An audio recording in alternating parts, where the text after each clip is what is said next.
Blog Talk Radio. Aloha, everybody. Welcome to the Jennifer O'Neill Show. I am your host, Jennifer O'Neill, and joining me today is my co-host, Debbie. Aloha, Debbie. Hello, everyone. Hi. And so today we are having the most joyous day between the two of us. We were just talking about it. It's such a great day, but which works into the show because we ourselves find, even though that we do these shows, we give a lot of advice based on experience and things that we see people go through and we ourselves go through. And so our show today is based on, are you blocking the law of attraction? And I would like to start out with Debbie's experience, actually, because what I notice about people is when you want to start working on the law of attraction, what I notice is actually most people work really well with the law of attraction. Whether you think you do or don't think you do, you're actually working, you're in the same vibration, you're working on the same page. The law of attraction is bringing opportunity into your life. And because people tend to have a limited vision of how things are always supposed to work out, and they don't do it on purpose. One of the things that we were talking about was that we usually make our vision of what we want for ourselves or any type of visualization or manifestation, we usually take that from something in our experience that we have experienced or that we see somebody experience, because that tends to be how that works. A lot of people don't go out on a limb and really create something imaginatively, and that's fine. That's great and wonderful. They see things and that triggers that feeling of, oh, I wish to have that too. And that's awesome. That's great. There's no mistakes doing that. But what happens is because we're sort of limited in our thinking or our vision of how it needs to be, we think that that specific vision will be the only thing that triggers that feeling. Because what you're really looking for is not the vision of what you see. You're not looking at the yacht saying, I need the yacht. You're not looking at somebody who's retired saying, I need X amount of money in my bank account. What people don't realize is they get a feeling that accompanies the vision. And what your true desire is whatever that feeling gives you. If it's the yacht, it may be I love to sail or boat and I love being on the water, and that just, if I had enough money to do that, that means I'm not working, so I'm doing something I purely enjoy. What you're truly wanting is the feeling. But as humans and physical beings, what we do is we tend to attach that feeling to that specific picture. And so we start wanting something very specific. And that is one of the worst things you can do to block the law of attraction, because the law of attraction will pick up on that feeling that you're sending out there. I want to have more freedom. I want to have more time. I don't want to spend my time feeling like I do when I'm at work every day. Like, I don't like that. But I like the feeling I have when I'm not at work, like on the weekends. So the universe picks up on that and starts sending opportunity your way. But if your only vision is whatever it is that you think gives you that feeling, then you miss other opportunity. And so, for instance, one of the things we were talking about was Debbie and your Joy Consulting Services, right? What do you call that? Mm-hmm. What do you call? Well, that's a good question. Right now we're calling Joy Generation Sessions. Okay, your Joy Generation Sessions. And what you do as a consultant, and what you do to help others, and what you do to help move people forward. So a while ago we were talking, you have done so many things, and you've come so far as a businesswoman. For all of you who do not know, Debbie has been a businesswoman for a while. She's a really great photographer, does phenomenal jobs at weddings and just other things, flowers and scenery. Her photography is amazing. So she's been self-employed for a very long time. But as she's grown and developed into this amazing woman and this amazing person and getting in touch with her spirituality, she's wanting and wishing to draw into her life something different that helps other people develop and grow spiritually in the way that she has learned to develop and grow spiritually. So along her journey, she has tried to figure out, okay, what is it that I can help people with? What's my skill here? What can I bring into their lives? Because I know I have a skill and I know I can enhance their lives. So what we did is we actually sat down and figured out what some of her skills were, and sort of she really defined the direction of what she wanted to do with her life. And most self-employed people, or not self-employed, if you're just in life in general, you really need to get some clarity as far as that goes. You can't just wish for your life to be different. That's too broad. So she really did a good job of being specific. And what we were talking about before the show is how it actually unfolded, even though she used a vision to move her in the direction forward that she wanted to go. The way it unfolded was actually different, though, correct? You were saying, because I asked you, was it the same as your vision, or was it different than your vision? And yeah, it was different. It wasn't what I fully expected. It was better. Yeah. It turned out to be better, yeah. And so you were talking, you had an amazing session with somebody today. You're moving forward. People are coming. Tell us a little bit about, like, how exciting that this is and the way it's unfolding for you. Well, it started when I, of course, developed the Bloomies, and the Bloomies started, which are seeded papers that you write down your intention or your wish. You keep it saturated and it grows wildflowers. That was developed about 2 years ago, and that's been great and widely received. However, I found out that people were not writing down and using their Bloomies because they never stopped to really ask themselves what they wanted. So that led to me doing these little group talks and cultivating, people's intentions and, realizing that there were some blocks up even for them to sit with themselves and ask what it is that they wanted. So that was really exciting, and I was asked to speak, in small groups and stuff like that. And then I realized, I thought, how can I bring community together? How can I bring more people together and more people to open up? And so then I decided to kind of switch up the Bloomies and ask people to write down what it is that they were thankful for.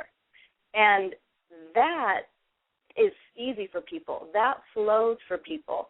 So that took on a totally different direction, and that generated a lot of joy with a lot of people. And then I developed this joyful workshop, and the first one was on 11/11/11, and it was amazing. It was really incredible, and the feedback that I'm still receiving from that has been amazing. And what I did was I provided people with a box, and we filled the box with different tools from nature, different things that they can have to remind themselves of the joy that actually is within. And my favorite part. Keep going. Well, because what I'm hearing you say before we get to your favorite part is, so it started with Bloomies, but it kind of evolved into something different, which would be the Joy Generator and the Joy Box, and actually basically joyful counseling or consulting. So it started with the Bloomies, which has some of your photography and stuff on it, but it actually morphed into more consulting. Yes. And helping them do, so that's how you didn't see it unfolding, is it going in that direction? No, I absolutely did not see into working with the people one-on-one. And what really just kicked it open for myself and everybody else was, after experiencing my own transformation, my own healing, and just sharing, just really wanting to share this with people, I invite people to open up their box, and I let them know that I had found the key to joy inside that box. And so when they open it up, there's a mirror inside. So it's them. It's my favorite part. It's like the Oprah moment. You get a car. And so, I say, it's you. You are the key. And we go into that, go inward. And that led to then one-on-one sessions with people. And so we were talking this morning. I had one this morning at the gardens, and it's just amazing. So it really evolved. And for those of you who don't know, because I've sort of been on this journey with Debbie, is you were resistant to that at first, though. Like, you were a little bit. you were resistant to the one-on-ones. You weren't sure that was the direction and I guess you weren't necessarily against it, but you were very hesitant about moving forward with that opportunity, and then you just decided, well, why not eventually? And it seems like when you hit the point of, well, why not give it a try, everything started really flowing forward. So with that hesitancy, you were actually blocking some things in your life, because the whole intention with the Bloomies was to generate some joy and do the things that you're actually doing with the one-on-one consulting. So, so you're still doing the same thing that you wish for feeling-wise. Visually, it turned out different. And when you sort of embraced it and thought, well, why not? I'll give it a try. It just really went into the art of allowing, the law of allowing is what I mean, where you just went into the flow, and now you're in the flow. That's right? So true. That's so true. And I think the reason for the resistance was it was my own self, my own thoughts of who am I to do this? And that I've been hearing a lot within my own circle too, of, well, who am I to move forward, or, just starting the questioning. And it's that, like we're saying, when I just said yes, because over and over I saw signs, I heard signs, people were just calling me to, for some help, for some counseling, for some healing. And finally I just said, oh, okay, this is my path. This is where I'm going. And once, like you said, I allowed it to happen. It was like, just open up that funnel. And it's exactly. Right. And I think people, for any of those out there listening, I think a lot of people get hung up on what you said. Who am I to do this? Because let's face it, I could say the same thing. Who am I to be a psychic? Who am I to be a writer? Who am I to be all these things? Who am I to be? Why are we even on the radio? But what happens is, don't underestimate people's response to you. If you are giving something and they're really responding to you well, that is who you are.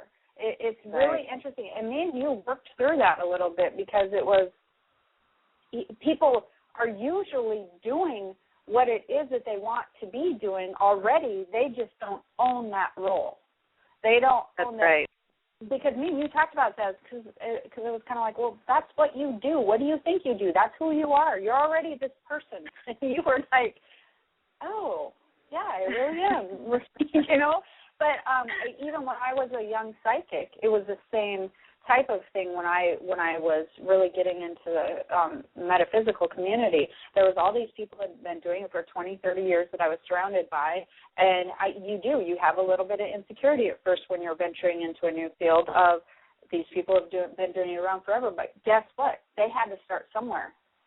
And if you have a gift in an area, whether it be a photographer, a psychic, a consultant, a flower designer, whatever it is, it's not about how people perceive you. It's just about putting that gift into the universe. It's just about fulfilling your own soul by doing something that you truly enjoy doing. And the thing is whoever receives you well, you're gonna attract those people in. It's not about measuring yourself against somebody else. It's about doing something that feels good, doing something that you're loving as far as creating, and then everything will fall into place. And what you experienced was it began to fall into place. They started sending people your way. You were still resistant to it, but you figured it out. You realized that was really who you were, and there was reason they were being sent to you, and it's flowing immensely well. And I actually have a personal story as well, but we'll get to that in a minute because we have some callers. So let's see what our first caller has to say. We have area code 901. Aloha. 901. Hello. Yes, hello. Hi. Hi. My name is Anna, and I'm always practicing the visualization, the co-creating, and write it down, make it happen type of stuff. But hi. My items are just not showing up. Okay. My request. So what is blocking me? Well, what happens with most people is a lot of times things will block up, but two things happen, or show up, but two things happen when you're blocking the law of attraction, which we are going to get to on the show. Is just like what Debbie said.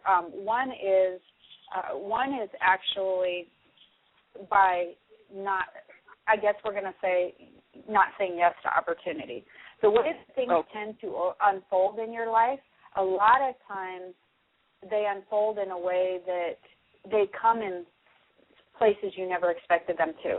So if you're consistently resistant to going, it has to come in this package and be colored with this bow, and this is the way that it's going to work out for me, then if you're constantly just so attached to that picture of how that you want it to work out, then what happens is you miss it coming in a better package.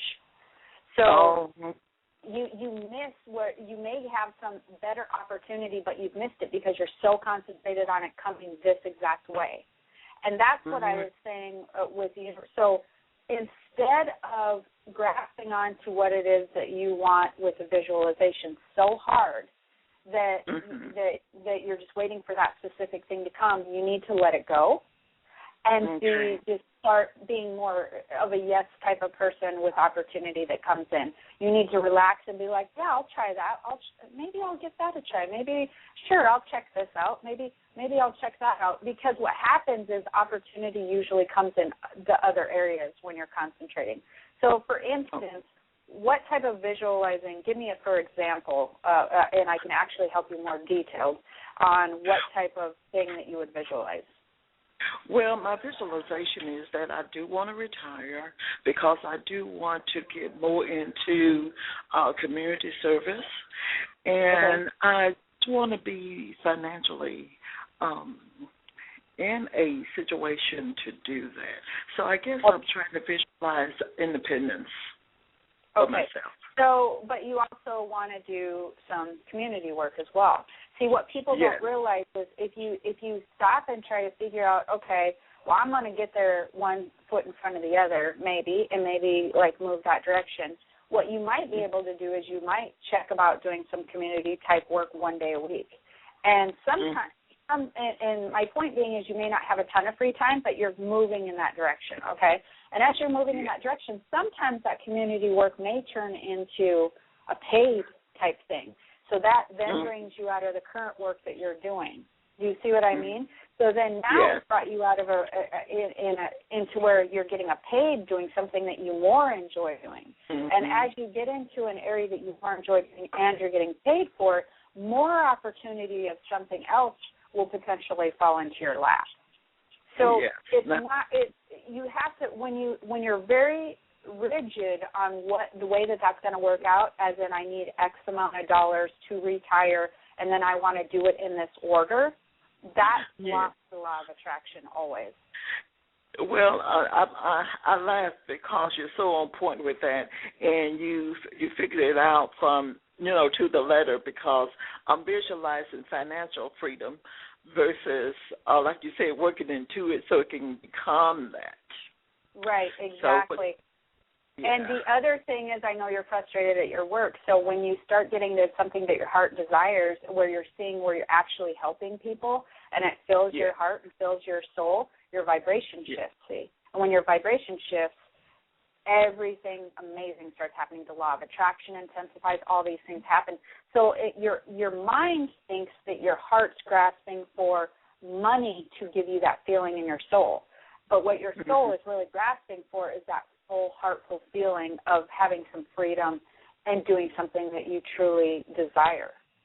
And so once you move towards that heart feeling, the money is just an afterthought. It comes in. It will support you somehow. You may end up with a retirement thing that you didn't know about. Maybe the new job that you would potentially move into would have really great retirement benefits. You don't know what can unfold, but move towards your heart's desire first. That allows the blocks to come down. Okay? Well, thank you so much. You're welcome. I appreciate it. All right. Okay. Have a good day. Bye-bye. Thank you. Okay, so that was a really good call, because it was a very good call. Yeah, that's what a lot of people do, and that's exactly what we're talking about. And so my personal story on this, because, again, me and Debbie go through a lot of the things that everybody else goes through. So we like to share our own examples so that we can show you what we've done. Is everybody knows I'm a writer, and actually that unfolded in a very strange way, but I just wanted to help people and do workshops, and more people kept asking, so I started writing, and I realized I truly loved it. And so as I became a writer, people started coming to me and going, will you help me promote my books? Your books are doing well. Please help me. I don't know what to do. And I thought, no. And then finally I was like, okay, why not? Yes, why not? I'll give it a try. And I was resistant to it for a very long time. Well, the interesting thing is, so then I opened a publishing company, got that all set up. And so the interesting thing is, in my mind, my vision was, okay, if I'm going to do this publishing company, I'll probably stick with the same type of books that I do, because that's what I know. And I'm going to specialize in mind, body, spirit type books, and et cetera. The funny thing is, as a writer, my soul, my wants kept going to, I wonder if I could write fiction. I wonder if I could get into these other genres. I would love to be involved with more fiction stuff and do more fiction covers. Like, that sounded exciting to me just as a creative artist. But then I realized I had too many nonfiction books to write, and that may be way down the road. Well, somebody had sent me a query letter on sci-fi. They had a sci-fi novel, and I thought, well, again, it wasn't in my visualization, wasn't in my little package, because we specialize in mind, body, spirit. So I sort of tabled it, and I tabled it for like a couple of weeks. And I thought, okay, I owe it to this person to get into this a little bit more when I have time, and I had time. So I went through the query letter, and unbeknownst to me, I opened the letter, I started reading through the chapters, and I was shocked and dumbfounded at how amazing this writer was. I went into the book so excited. I love sci-fi movies. I don't read sci-fi books very often. I was immediately roped in. I was so excited about this writer. Long story short, I kept in contact with him, and he is actually the first author that we contracted under this label. And he didn't just have one book, but he had two, and they were both a series. And I thought, are you kidding me, universe? Like, this could not be any more glorious. For me, as a publisher, I cannot tell you how amazing that is to get not two authors, but one that potentially has 6 books coming under their belt, because it's a lot easier to promote one author with 6 books than it is 6 authors with 6 books, or with 1 book each. And so as this is beginning to unfold, it's fulfilling my own creativity of doing different types of covers. It's made me very excited about getting into the fiction genre. It's helping this other author, which is what my intent was in the first place, because he really doesn't have much of an idea how to do it, and I do. It's unfolding in such an amazing way, and I just almost didn't see it. I literally, because of my vision of the way that I had set this up in my mind, I almost missed this absolute amazing opportunity. You know what I mean? You've kind of been around with me on this journey. I do. So it's been pretty exciting. And so I think that happens with people more often than we think about. And we're going to get into that also a little bit more as we break it down. So, we've been talking a lot about the limited vision, and don't be so plugged into that on how you think that things are supposed to work out. We have another caller, which we'll go ahead and take. We have area code 703. Yes, hello. I'm Jennifer. How are Hi. you? This is Ann. Hi, Ann. How are you? Good. What can we help you with? Good. I feel I've been going to a functional medicine doctor to work on adrenals and thyroid and getting my energy back after I retired from my job of 33 years. And then, we did sleep study. We did a lot of different things, trying to figure out about my weight, why I can't get this weight off. And whatever it is, eating well, doing yoga, so forth. And I'm wondering if you sense any blockage in my body. I have a question for you. You said you retired. Yeah? Yeah. Okay. Sort of retired. Retired from my first job. Okay, so you're phasing out. You're phasing into retirement. So, phasing out from one job. I'm still working, but in another. Right. So. And so the job that you're currently working, it's a part-time job? Yes. Okay. How much do you love the work that you've been doing the last few years? Oh, I enjoy it a lot. Okay. And so what is it that what type of jobs were you doing, both of them? I cook and I teach. Okay. And which one did you just phase out of? Teaching. Okay. Because I feel like that you do a lot of giving back to people. Like you do a lot of, I feel like you give a lot of yourself, but at the same point, you're not giving any time to you. Does that make sense? Mhm. Okay. Now, the reason I say that is because I'm saying that you do a lot of joy for other people, but when it comes to yourself, there's nothing that you do that's for Anne. It's not doing what you do for other people is one thing, but doing something for yourself is a whole other deal. And it's almost like, you don't feel like that, how do I want to say that it's okay for you to find joy yourself into doing things you love to do. You feel like it's more acceptable for you to be giving other people joy than for you to be you feel like it's sort of selfish for Anne to be enjoying something for Anne. And the reason, the one thing that I want to kind of give you that's similar to, I know what that's like, just because I teach and I consult people all the time. Obviously, that's what I do. And I don't get me wrong, I love it. But when I actually got into writing and I got into this publishing company thing, it opened a whole new thing for Jennifer as a person than I had been doing as Jennifer O'Neill, the psychic, Jennifer O'Neill, the writer, Jennifer O'Neill, all these other things to all these other people. And that took me a while to get. And so once I kind of got that I've been giving so much to other people that I hadn't really taken some time to do something that my own heart craved to do for creative outlet for myself, it changed things for me in a whole different way. Does that make sense to you? Okay. So you can be in a position of giving and doing all this generosity to other people, and it can be amazing and very soul-fulfilling.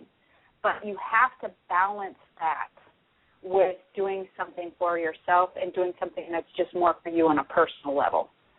Some more personal creativity, some more personal joy, whatever that is. If it's just spending time alone and maybe taking a trip, or spending time drawing or creating, or spending time just watching other people or going to a movie or something that's more for you, you don't take time to do that. You still. Does that make sense? I'm starting to do that. Little by little, I'm starting to do that. That's where your imbalance is. And then you also, that's where I see an imbalance. Let me just rephrase that. I see an imbalance. And that could keep weight on you? That could keep weight on you? Absolutely, because somewhere in there, and I don't know if you know this or not or acknowledge it or not, but I do see it. Somewhere in there, I feel like you feel kind of unworthy of having attention onto you, or taking a full week or month of just doing things for yourself. Like maybe, I'm going to throw something out there that's kind of stupid, but like a spa day, or like if somebody were to make a whole day about you, that would make you feel a little uncomfortable, because you would kind of feel like, I'm less deserving of this. I know other people that need this more than I do. Does that make sense? Okay. It's amazing how to keep the weight on you. Absolutely, it can keep the weight on you, because what happens is that feeling that you get internally, it translates itself into your body physically. So you're constantly redirecting into what to mask that, which is you redirect all your focus into other people, into giving to others, into gifting to others, because that's what you think is really amazing about life in the world, right? But you forget that you're still a person who also needs some amazing things in her life as an individual. And you deny yourself that in order to push it off onto other and to make the world better for other people. When we do that, our health usually suffers. So you have to find some things that, once you start finding some things you're passionate about again, that you kind of can do with your own time, whether it be like pottery or maybe, like I said, maybe going on a trip or going to just, see an amazing play or something that, your heart desires that you love to do that you deny yourself of. When you start fulfilling that more weekly or whatever, you're going to notice a whole shift in your physical chemistry, because what happens is your spiritual chemistry will then vibrate differently and it'll balance.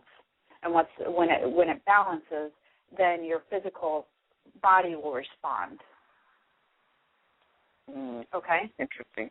Yes. Yeah. Did I say that clear, Debbie? Do you have anything to add? Yeah, those are great tips, and that's great advice. And the only other thing that I would add is also sometimes our environment can kind of weigh us down. So sometimes if we can declutter and clear the space in our environment, that also lifts our energy. Yeah, and that's true. So, yeah, I don't know where you're at there. And now that you mention that, the other thing that I noticed that came up to me is you have to be careful of the people that you're around too.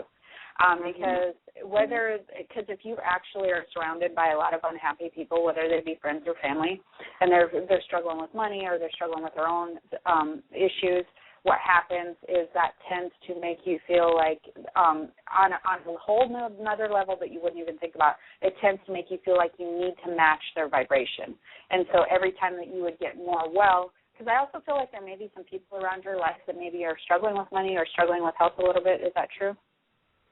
I'm the one that's struggling with money. Okay. Nobody else around you is? Just you? Not that I know of, because they may not tell me, so I don't know. Okay. And what about health? Health-wise, for myself, my knee, like from the waist down, it feels like I can't move forward. It just feels like I can only take short steps, not long strides. And I feel like I'm just like firmly, on the ground, just not wanting to go forward. One other thing that I want to point out, since this is a law of attraction show, when you concentrate, and I've been there in my life when I was in my early 20s, and I know several people that have been, but the more you concentrate on your health and the things you cannot do, I swear to God, the more you will manifest it into that being solidifying. So when your health becomes a factor, and this is the catch-22 that just makes it worse than anything, is the more you concentrate on every day, why am I not getting better? Why is my knee bothering me? Why can't I do this? I used to be able to do this, and nothing seems to be getting better. The more that you will recreate that scenario every single day. It's like Groundhog Day. It'll repeat over and over and over and over again. So you have to come to terms with what I had actually had that happen to me when I was younger. I think I swear I had like a flu or something that, I kid you not, lasted for like 2 months. It was awful. I felt like my glands were swelling. Nobody could figure out what it was. And it was finally when I went, you know what? I'm probably not going to die from this, but I'm probably going to have this forever, so I'm just going to redirect my attention to something else and just figure out it'll be fine, but I'm not going to let this hold me down anymore. I'm not going to focus on it because it was exhausting to focus on it all the time. I swear to God, within the next week of me not focusing on it and deciding, well, it is what it is. I might be like this forever, but I'm just going to continue on forward and doing things I love to do, and it'll be a side issue. I'll deal with it then. I was better. It was the most random thing. And so I tend to notice that if I have things that go on way too long, and like a cold or bronchitis or flus or anything, I get to the point where I just get so mentally exhausted from it, I figure, whatever, I'll probably have this God knows how long. And then I just don't pay attention to it anymore because I just decided it'll be there forever. And the minute I shift my focus, because your body will naturally heal itself as long as you don't park negative thoughts there. And if you think back, you probably have been in this situation for such a long time at this point that it probably manipulates your thoughts in a lot of the day. Does that make sense? Yes. Yeah. And think about it. If the law of attraction is truly working, what do you think you're going to create tomorrow and the next day about your health? If you're working with the law of attraction like most people are, what do you think is going to happen next week and next month? Currently, the way you're thinking about your health, it's going to just keep going on and on and on. Exactly. So that's the catch-22. So great. Now what do you do? That's what most people say. Well, wonderful. What you do, what I do, is you try to trick yourself. You trick yourself into every time that you start thinking about it, you trick yourself and sidetrack yourself into something else you enjoy or something that sidetracks your attention. So if you start to notice you're concentrating on your knee or whatever, you sidetrack yourself into a book. You call somebody on the phone because you know that somebody will talk about something else. You pop a movie in the VCR.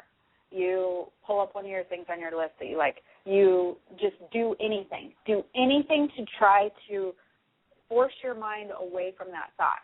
And the more that you do it, every time that you pay attention to it, the less time you'll spend parked on your health. And then the next day, you'll start getting into a routine where, I'm thinking about it, better call so-and-so, we're going to talk about their kids. Okay, and then then you'll get sidetracked. Do you see? You'll spend less time each day focusing upon it. And every time that you do that, let's say the next day you spend a half hour less, and then the next day a half hour less, and then, by the end of the month you're spending 2 hours less focusing on your health. Every time you do that, you're going to be moving towards better health because the times that you're not spending focusing on it is the time your body will start to heal itself. Okay? All right. I understand. Positive affirmation. Yeah. Yes. Okay. Yes. Thank you so much. You're welcome, honey. Have a good day. All right. Take care. Bye-bye. Bye-bye. All right. Bye. Okay, so that's another good point. We've had a couple of really good callers on there, and that's a hard one. That has been a hard one in my life, just because when it comes down to where you finally get the physical symptoms, they're in your face to grab your attention. So it's always good to trick yourself into thinking or into sidetracking yourself into something else. That works with anxieties. It works with stress. The more that you're stressing about something, the more that you turn it into a mountain. If you have anxiety disorders, the more that you focus on it, the more that you start to feel like you can't breathe and whatever. But if you redirect your attention, your mind can't do both at one time. It can't focus on the health and talk to somebody about their children very well. It can't, focus on the anxiety and how horrible that's going to be and really get into a book or a movie that you're watching at the same time. It doesn't work. It can't do both at the same time. So that is the good thing. So that was a good call to take. And so what we did was we talked about how limited vision causes people to focus so hard on an outcome that they miss opportunity. And the opportunity tends to come in disguise. It comes in a way, just like I was talking about with the sci-fi writer that I just picked up. It came in a whole different area that I didn't even know about, and it's this amazing opportunity. So you want to be more open to saying yes.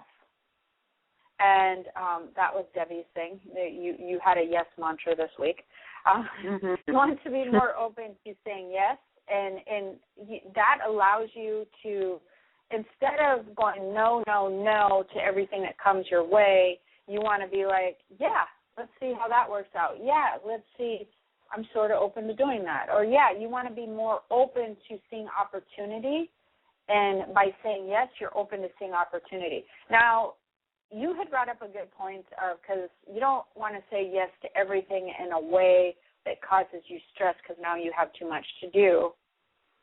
So how you had talked about that the other day is you're very aware of not saying yes to a point of, when to start pulling back and saying no. Do you know what I'm talking about? Right. And like that, we have people running around saying yes to everything, then some of those one people don't, So can you want to talk a little bit more of that? Yes, it was amazing, and that yes energy started when I realized in order for anything to happen, I needed to take action. So I went out, I stepped up, I put myself out there, and more opportunities came along. And I found that the more I was saying yes, the more, of course, the better I felt. And yes, fear came into some of the things, such as, doing our little 2-minute TED Talk for the first time. That, I was so scared. I thought the whole audience could hear my heart beating, but it felt so good. You have to move past that fear when you say yes to those big opportunities. And then, as you and I were talking, you don't need to say yes to every single thing, and that's when we use our intuition. That's when I used my intuition, like, okay, this does not feel good for me or to me, so I'm going to, thank that person for thinking of me for this particular opportunity, and bow out. So whatever it may be, but that's when our intuition fully comes into play and will guide us and let us know. But it seems like you noticed too, though, you had a lot of, when you realized to say yes more instead of no, I don't think I can do it, because of fear or anxieties or whatever the case may be, the more that you said yes, the more that, like, what I'm saying is most of those opportunities were yesable opportunities. They weren't like, ooh, this doesn't feel right. The more that you said yes, it seemed like the more yes opportunities came your way that you wanted to say yes to. It wasn't like you had even a 50-50 of, here's 100% opportunities, 50 of them you're going to want to say yes to and 50 no to. It wasn't like that. It seemed like the scale was way more in the favor of, here's 10 opportunities and you're probably going to enjoy 9 of them, right? Yeah, absolutely. Really flow to where they were giving you a lot of opportunities that you wish to say yes to, correct? Mm-hmm. Exactly. Yeah. And it just kept propelling me forward. Right. And just by that yes energy. And it was like the universe was going, great, here's your next one. Right. Keep going. Keep going. And did you find, because I found this interesting in my own journey, did you find that one of the things I tend to do, of course, is, as I don't know, whoever knows me out there, but I tend to like overload my plate a little bit.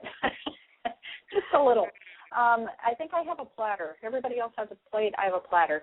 And so I will tend to be like, oh, sure, I'll do that. Oh, sure, I'll do that. And I'll be like, oh, my God, how am I going to do all this stuff, because you're still a wife and a mother and all these things. But the funny thing is, when I allowed this opportunity of, hey, I'm going to check out another vision for my publishing company because I kept thinking to myself, how did this sci-fi writer find me? Like, this is really odd, and it deserves my attention to at least check into it a little bit more. Then I got into it, and I realized, oh, my gosh, this person's amazing. Not only do they have this one series, but he told me he had another series. So I got into both of the series, and then I realized there was even more of an opportunity. I started to panic. Because I thought, oh, my God, how am I going to do these readings and my radio show and my blog and write and be a publishing company? I'm like one person. Like, how does this happen? But I reached out, and lo and behold, I have this cousin with apparently superhuman powers of reading. I'm telling you, this woman is amazing. I'm not even kidding you. She finished each of the novels 300 pages in 24 hours. Not only did she read each of them in 24 hours, she had in my email box the next day, here's the grammatical errors I found, and here's where I think the story just needs to be touched on a little bit more, like a whole summary. I'm like, good Lord, woman, how have you never worked in the book industry before? This is amazing. And so I panicked for a minute before I found her. And what I did personally was I thought, oh, my God, I have this opportunity. I don't want to pass it up. And then I could feel myself getting anxious because I thought, how am I going to do all this stuff? And I thought, okay, square one, what would make this easier? What would make this easier? What would allow this to really develop into an amazing thing without causing me so much stress? I thought, well, if I could have somebody filter through this stuff for me and give me a summary type of thing. Lo and behold, without even asking her, well, I called her and asked her, you like to read, don't you? And she's like, yeah. I had no idea the extent of her abilities by any means. Never asked her for a summary, but I said, hey, can you check out this book for me and just tell me, do you think it's worth me picking up? And so, oh, sure, no problem. And then she did that and had the summary to me in the next day, and I'm like, this is crazy. And he had told me he had another book. So I'm like, okay, just so happens he has another. Do you want to check that one out for me? And she's like, absolutely. And I'm thinking, this is amazing. So the whole thing unfolded in a way that she's like, this is so cool. I can't believe that I can read these novels and be a determining factor if they get published or not, and give my input. She's like, this is my dream. I love it. I love it, love it. I read for fun anyways. I can't even believe it. So now it's beginning to unfold in a way that is just absolutely incredible. Isn't that amazing? It's absolutely amazing that the way that it's unfolded has been, everybody's excited. The author's so excited. I'm excited to get in something new. She's excited to help just because she purely loves to read and her skills are unbelievable.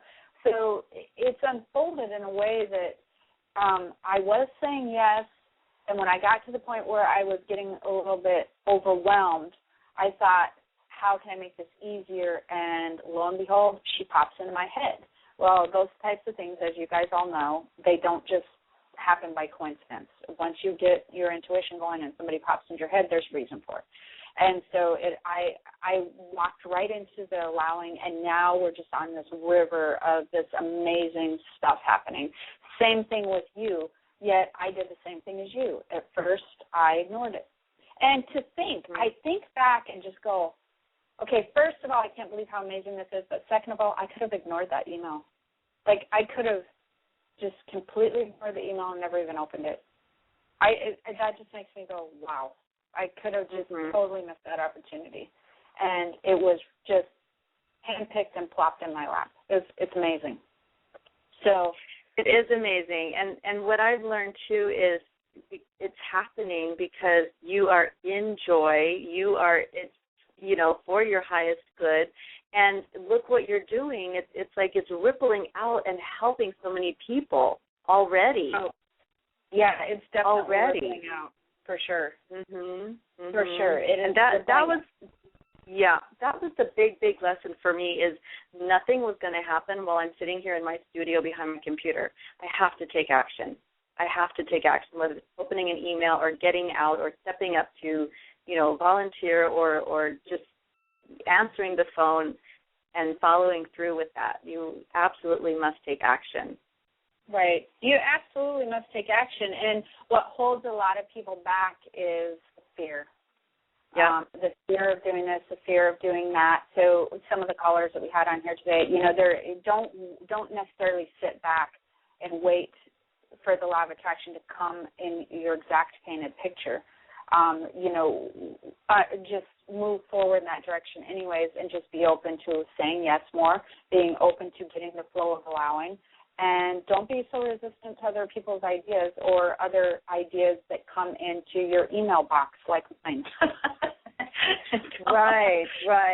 And it's that inner critic too sometimes that stops ourselves, and also it's the outer critics. It's the people, you're going to do what? And if we listen to all of that, we can't move forward. But if we have that support team or the people, saying, yes, I believe in you, then you can move forward. And they feel sometimes they feel lonely on their journey. Right. They're going through. But, you can reach out. You can reach out to other people. You can find, there's always people that are usually almost always people that will be friends of friends, friends of family. Reach out to all those people. When I became a writer and I wanted my material to not just be out there for people, but I wanted to be successful at my writing for me, for myself personally, for Jennifer, what I did was I started reaching out to successful fellow authors. And I started saying, I want to be successful at this. What advice do you have for me? or is there something that you've learned that is valuable that I should know? And you would not believe, I didn't know these people. These people are strangers to me. You would not believe how many people wrote me back really extensive emails on absolutely, here's what I learned that helped me the most. Here's the things that you might want to forget about. Here's what worked for me.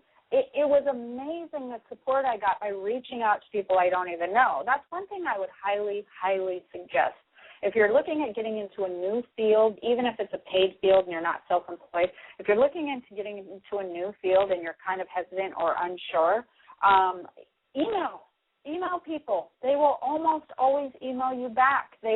People love to help other people for the most part. It's gracious human nature.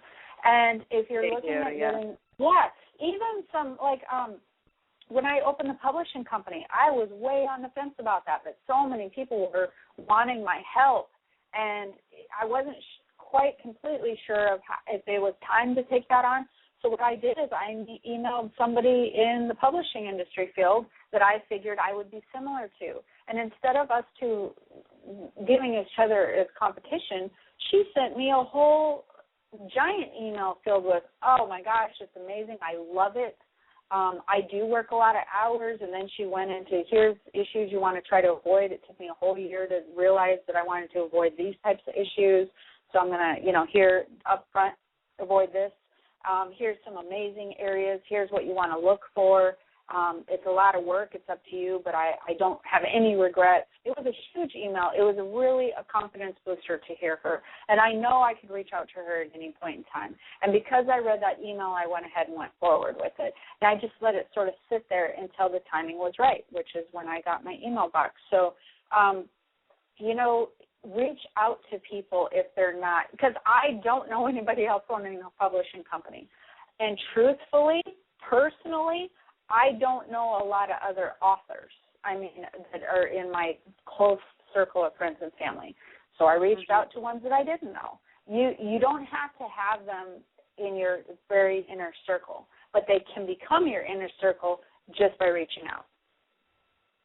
So, right. It's absolutely. And there's so much, if anybody is listening, to really, really understand you have support. You have support, whether in your family, in your circle, in your home, your friends, online. There are so many wonderful communities online that you can just reach out to. Just Google whatever it is, that next step that you're wanting to take. There's support groups. There's all kinds of wonderful things online. You have support right here on this show with Jennifer and myself, and know that, too, you are deserving of the support that you receive. That also sometimes blocks people. One of the things I also want to point out, too, is I think that people are under the impression that other people all have other gifts that they don't have. And so it's interesting. So they view other people as different than them somehow. And what you realize when you reach out to successful authors and successful publishing companies and successful people doing other things, most people are all like you. It's the image that they've presented or the image perspective that people see them in that makes them different. Really, truthfully, as a human being, as a spiritual being, they're the same as you. And it's weird. That's why celebrities always say, I don't know why people view me as different. I'm just me. And I know as a non-celebrity, for people, that's like, well, that's just weird because you're not. You're a celebrity. But it's true. It's true that everybody is the same. So don't view people as different than you. It's kind of like right before we wrapped up here, I don't know why I always talk about Gordon Ramsay, but I'm always watching his shows. I don't know why. But I noticed the other day, because I was thinking, I get fascinated by people who are entrepreneurs. And so I'm fascinated by the fact that he didn't just do Hell's Kitchen, but then he opened MasterChef and now Hotel Hell. And so I was watching Hotel Hell just because I was interested in seeing how they're branding his whole name and his whole being. And that's really one of the things I'm very interested in, because I find that interesting.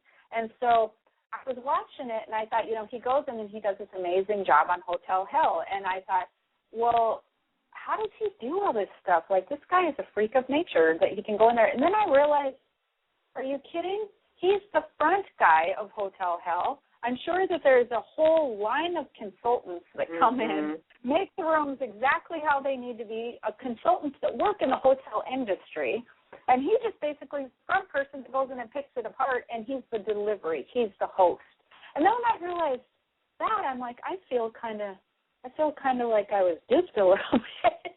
And I realized he's not really going in, going put this linens on here, use this color over here. He's not the actual designer. He's the delivery person. I still like him, but I find that I even fell into that trap myself, realizing that he doesn't actually pick the colors and do the linens and all that when he redesigns. He's just the front person. And so it's all an illusion. It's all an image. So don't make somebody else bigger than who you are or different than who you are. In that way, they've just been working at it longer or doing it in a way that they're just, they're not going to take no for an answer. They're going to just make their career that certain way. They're very driven. That's usually the difference is those people are very driven and want something very badly, and they're not afraid of failing. And even with Gordon Ramsay, when he goes in there and I think he has the third highest Michelin stars in the world, he has said he failed several times with his restaurants. Failed. And that's how he learned to make them better. And see, people don't ever see that when they look at him. They just see this huge success. But he actually took his failures and turned them into something else. Richard Branson, the same type of thing. He actually, he said one of his teachers when he was in high school said that he was either basically going to end up in jail or be a millionaire. And they had no idea he had dyslexia at the time. And he goes, it's funny that she's seen that with me, but he became a millionaire. So it's just interesting how a lot of very successful people use their failures to overcome and make that drive their passion even more. And they learn from it. They learn from it and they grow. But so getting back to wrapping up the show here, we want to make sure that you don't have a limited vision on how things are supposed to work out. Me or Debbie are no different than all of you all, everybody else. But it happens. We just naturally tend to grasp to that. And then something will happen that will draw our attention and go, stop having this limited vision. Be more open to, there's not just one way your wish is supposed to work out. There's many different ways, and ones that you probably have never even thought of that are going to be better than you ever even thought of. And because if you stay in a limited vision, that keeps you from seeing other opportunity. So don't be so no so fast. Don't no so fast. Be more open to saying yes. Say yes more. Look for opportunity more. Don't just keep your vision over here. Just look for opportunity of any kind and allow the picture to unfold naturally in a really nice area. When you say yes, you get into the law of allowing more. Don't overdo it to where you can't do it, to where you're just so overwhelmed. But say yes, and if you need help, look for help. Move towards any opportunity that feels good to you. See where it takes you. Life is an adventure. The law of attraction is an adventure. It is really amazing how it unfolds. Just be open to it happening different than the way that you currently have a vision. Because I want you, again, the closing statement is, realize it's the feeling the vision gives you that you're going for, not the actual vision itself. So, for instance, in mine, in particular, it was the feeling of helping other authors, and it was the feeling of being creative. And then it got to the feeling of wanting to get into other genres, fiction, and being in other areas. That was the feeling I was going for. The universe knew it, sent somebody to my email. So had I stuck and been stubborn and not opened that, I would have been stuck in my own limited vision. I'm so glad I never did that because, to tell you the truth, I kind of get a lot of fill of my own nonfiction stuff anyway, so I wanted to diversify and do some different things here and there, shake it up, be different. And so do you have anything to add to that, Libby? Gosh, you know what? When we are moving forward also and we're joyous and we're happy, we just become those magnets for attracting more. Just say Absolutely. Thank you, and I'm ready for more. Absolutely. We become huge magnets. So thank you for joining us today. Those are some ways that we can not block the law of attraction. go to Debbie's website, ilovebluemies.com, and check out her stuff. She'll have things on speaking and the joy consulting and all of that. If you would like a reading or would like to know more about my books, you want to go to hawaiihealings.com. That's Hawaii Healings with an S. And you can email me for a reading, or my books are all on there. And so make sure you join us on Facebook and Twitter. We love to have you. We do updates on all of our things there. And until next time, we will see you next week on the Jennifer O'Neill Show. Aloha. Take care, everyone. All right. Bye-bye. Hey guys, it is Ryan. I'm not sure if you know this about me, but I'm a bit of a fun fanatic when I can. I like to work, but I like fun too. And now I can tell you about my favorite place to have fun, Chumba Casino. They have hundreds of social casino-style games to choose from with new games released each week. You can play for free, and each day brings a new chance to collect daily bonuses. So join me in the fun. Sign up now at ChumbaCasino.com. Sponsored by Chumba Casino. No purchase necessary. VGW Group. Void where prohibited by law. 18+. Terms and conditions apply. Top reasons your career wants you to move to Ohio. So many amazing growth opportunities, high-paying jobs in technology, advanced manufacturing, engineering, life sciences, and more. You'll soar to new heights, just like the Wright brothers, John Glenn, even Neil Armstrong. Their careers all took off in Ohio, and yours can too. A job that can take you further, and a place you can't wait to come home to. Have it all in the heart of it all. Launch your search at callohiohome.com.